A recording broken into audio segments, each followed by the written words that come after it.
Azərbaycanda dəmir yolunun yaranma tarixi 19-cu əsrin sonlarına təsadüf edir. Ölkəmizdə dəmir yolunun təməli hələ 1878-ci ildə qoyulmuş və inşası 20 yanvar 1880-ci ildə başa çatmışdı.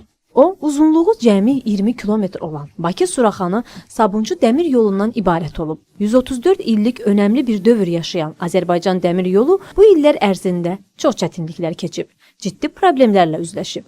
Amma bərkiyib, genişlənib və yük daşınmasına olan tələbatının artdığını nəzərə alaraq inkişaf edib. Azərbaycanda ilk dəmir yolunun çəkilməsi və sonradan inkişaf etdirilməsi birbaşa neft daşınması ilə əlaqədar olub. Abşeronda neftin olması qədim zamanlardan bəlli idi. Bakı nefti uzun müddət sistemsiz üsulla çıxarılmış və əsasən Azərbaycanda, onun daşındığı yaxın və Orta Asiya ölkələrində, Rusiya və Hindistanda işıqlandırma və müalicə üçün istifadə edilmişdi. Bakıda və Azərbaycanda dəmir yolunun çəkilməsinin əsl səbəbkarı Bakı nefti və onun sənaye emalı məsələsi olur. Belə ki, neft sahibkarlarının mədənlərlə neftayırma zavodları arasında dəmir yolunun çəkilməsi haqqında dəfələrlə Nazirlər Komitəsinə müraciətləri olur. Nəhayət, onların təkidli tələbləri öz bəhrəsini verir. Nazirlər Komitəsinin Çar II. Aleksandrın iştirakı ilə 1878-ci il iyunun 16-sında keçirilən iclasında neft sahəsində dəmir yolunun tikintisi layihəsi təsdiq olunur. 25-2 verst uzunluğunda olan dəmir yolunun çəkilməsi isə Port Tiflis Dəmir Yolu Cəmiyyətinə həvalə edilir. Dəmir yolunun çəkilməsi üçün əsas vəzifələrdən biri tez bir zamanda Balaxanı, Suraxanı zolağına düşən ərazilərin özgələşdirilməsi prosesini həyata keçirmək idi. Şəhər rəhbərliyi bu torpaqların qiymətləndirilməsini xeyriyyəçi Hacı Zeynalabdin Tağıyevin rəhbərlik etdiyi ictimai komissiyaya tapşırır. Komissiya araşdırma apararaq 21 desyatendən çox olan özgələşdirilən torpaq sahələrinin 34.580 rubl miqdarında qiymətləndirir. Bütövlükdə neft sahəsində dəmir yolu xəttinin tikinti xərcləri isə 784.872 rubl təşkil edirdi. Dəmir yolunun inşasına 1878-ci ildə başlanılır və 1879-cu ildə başa çatır. Dekabrın 17-dən etibarən Balaxanı, Suraxanı, Sabunçu stansiyalarında daşınmaq üçün yüklər qəbul edilir. 20 yanvar 1880-ci ildə isə dəmir yolunun rəsmi açılışı olur. Dünyada ilk dəfə olaraq neft məhz bu yolla, sisternalarla daşınmağa başlanır. Respublikanın partiya və sovet təşkilatları Bakı-Sabunçu dəmir yolu xəttinin elektrikləşdirilməsi istiqamətində yenidən qurma işlərinə başlayır. Tramvayın istifadəyə verilməsindən cəmi 21 gün sonra isə, yəni 1924-cü il fevralın 29-da Bakı Soveti qərarı alır. Şəhərin rayonları və bağ yerləri ilə əlaqələri təmin etmək üçün Bakı-Sabuncu Mərdəkan Buzovna elektrik qatarının tikintisinə başlamaq zəruri hesab edilsin. Artıq 1925-ci ilin mart ayında Bakı-Sabuncu dəmir yolu xəttinin yenidən qurulması və elektrikləşdirilməsi işlərinə başlanılır. Cəmi 14 ay ərzində həmin işlər başa çatdırıldı. 1926-cı il iyulun 26-sında Abşeronun məşhur neft rayonları olan Sabunçu və Suraxanıya ilk elektrik qatarları hərəkət etməyə başladı. 1996-cı ildə ölkə dəmir yolunda startı verilən islahat və yeniləşdirmə işləri sabit və məhsuldar iş şəraitinin bərqərar olunmasına geniş meydan yaratdı. Keçmiş dövrlərdən fərqli olaraq bütün sahələr üzrə əsaslı təmir işləri özlərinin təmir bazalarında həyata keçirən Azərbaycan dəmir yolçuları son bir neçə il ərzində nəqliyyat vasitələrinin tam təhlükəsizliyini, istismara yararlılığını da təmin edə bildilər. Bütün bu irəliləyişlər məhz ümummilli liderin şəxsi köməyi, dəmir yolunun işinə və inkişafına qayğısı sayəsində mümkün oldu. Onun rəhbərliyi altında həyata keçirilən əsaslı islahatlar məqsədyönlü siyasət, demokratikləşmə Azərbaycanın sosial-iqtisadi inkişafının sürətlənməsi üçün zəmin yaratdı. Azərbaycanın dəmir yolu artıq o buraxılmış səhvləri aradan qaldırır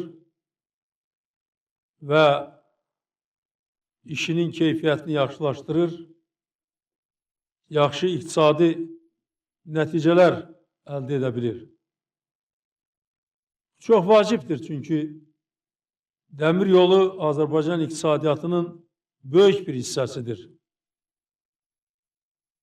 Dəmir yolunu Azərbaycanda biz 10 illərlə yaratmışıq, onun maddi-texniki bazasını qurmuşuq. Təəssüflər olsun ki, 90-cı ildən başlayaraq dəmir yolunda da çox şeylər dağılıbdır, çox şeylər itirilibdir. Yaxşı ki, indi bunların qarşısı alınır və dəmir yolunda mən inkişafı hiss edirəm. Həmin tarixi dövrdən başlayaraq Azərbaycan dəmir yolu yük daşınmasına olan tələbatın artdığını nəzərə alaraq inkişaf edir və təkmilləşir. Hazırda baş yolların ümumi uzunluğu 2898,9 km, istismar uzunluğu isə 2068,1 km-dir və onlardan yalnız 802,3 km 2 yolludur. Yolun ümumi istismarının uzunluğu isə 1240 km və ya 60% elektrikləşdirilmiş, 1600 km isə avtomatlaşdırılmış işarə vermə sistemi ilə təchiz edilib. 20-ci əsrin 90-cı illərinin əvvəllərində Rusiya ilə əlaqələr bir növ dayanmaq üzrə idi. Yalnız dəmir yolunda 90-cı illərin əvvəllərində aparılan islahatlar bu arzu olunmaz prosesin qarşısını aldı.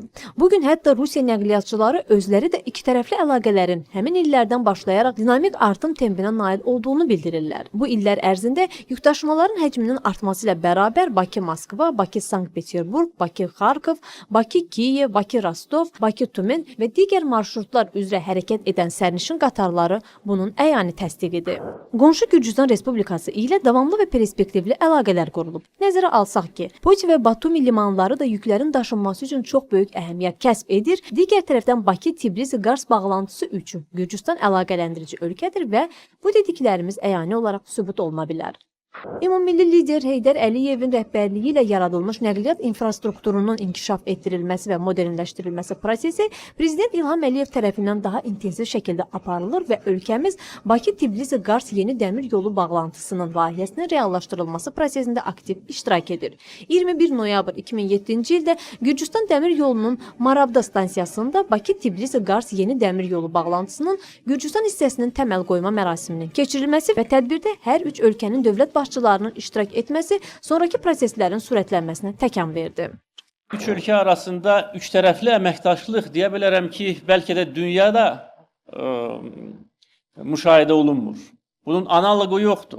Bu həm siyasi, iqtisadi, mədəni sahələrdə olan əməkdaşlıq, eyni zamanda real layihələrin həyata keçirilməsi baxımından çox önəmlidir. Təkcə bizim ölkələrimiz və xalqlarımız üçün deyil, Avropa üçün, dünya üçün önəmli olan iri miqyaslı layihələr Türkiyə, Gürcüstan, Azərbaycan birgə həyata keçirdikdir. İqtisadi artım tempinə görə MDB-də öncül yerlərdən birini tutan Azərbaycan nəqliyyatın, xüsusilə də dəmir yollarının inkişafı üzrə beynəlxalq əlaqələrə də böyük önəm verir. Bu baxımdan Azərbaycan və Ukrayna arasındakı münasibətlər daha perspektivlidir. Bu istiqamətdə işləyən sərnişin qatarları beynəlxalq normalara cavab verməklə yanaşı, iki ölkə arasındakı əlaqələrin simvoluna da çevrilib.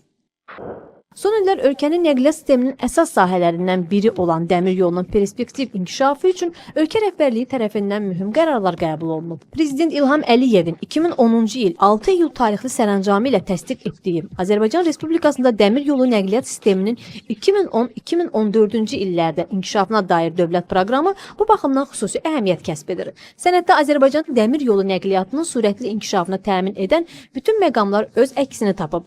Dövlət proqramına uyğun olaraq vaqon və lokomotiv parkının yenilənməsi, yol, elektrik təchizatı, işarə vermə və rabitə qurğularının əsaslı təmiri, texniki vasitələrin modernləşdirilməsi və qarşıya qoyulmuş digər mühüm vəzifələrin icrası istiqamətində önəmli addımlar atılır. Dövlət proqramının əsas hədəfləri isə Azərbaycanın tranzit potensialının artırılması, dəmir yolu nəqliyyatında xidmət səviyyəsinin yüksəldilməsi, sərnişin və yük daşımalarında xərclərin azaldılması yolu ilə nəqliyyat kompleksinin səmərəli fəaliyyətinin təmin edilməsidir.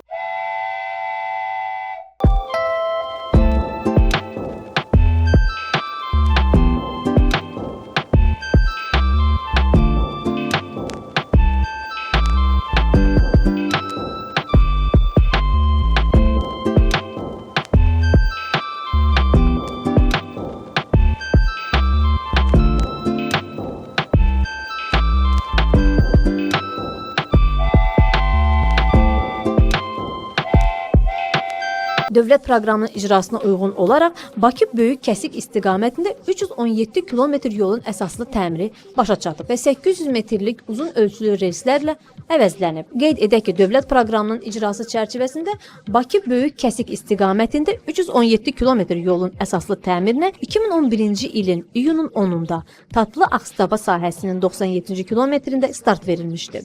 Təmir işləri 2013-cü ilin dekabrın 10-unda Ağstava Poylu mənzillərində başa çatıb. Bundan əlavə dəmir yollarının təmiri üçün Avstriyadan alınmış müasir yol təmiri maşınlarının fəaliyyəti və onların saxlanılması üçün Biləcəridəki motorlu rels nəqliyyatı, maşın və mexanizmlərin təmiri emalatxanasında ambar tikilib istifadəyə verilib.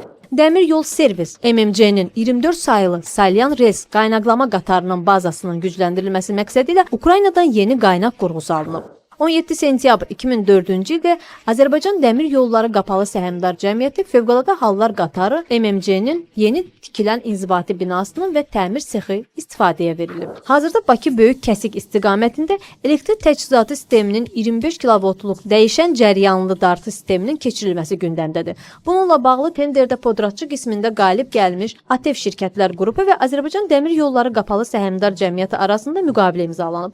Layihənin birinci mərhələsi Böyük Kəsik Gəncə, ikinci mərhələsi Gəncə Ucar, üçüncü mərhələsi isə Ucar Hacıqabul, dördüncü mərhələsi isə Hacıqabul Bakı sahələrini əhatə edir. Araşdırmalardan sonra 12 yarımstansiya üçün yer seçilib və quraşdırma işlərinə başlanılıb. Artıq Böyük Kəsik, Ağstafa, Düyərli və Alabaşlı yarımstansiyalarının tikintisi başa çatıb. Hazırda Gəncə Ucar sahəsi üzrə layihə sənədlərinin hazırlanması yekunlaşmaq üzrədir.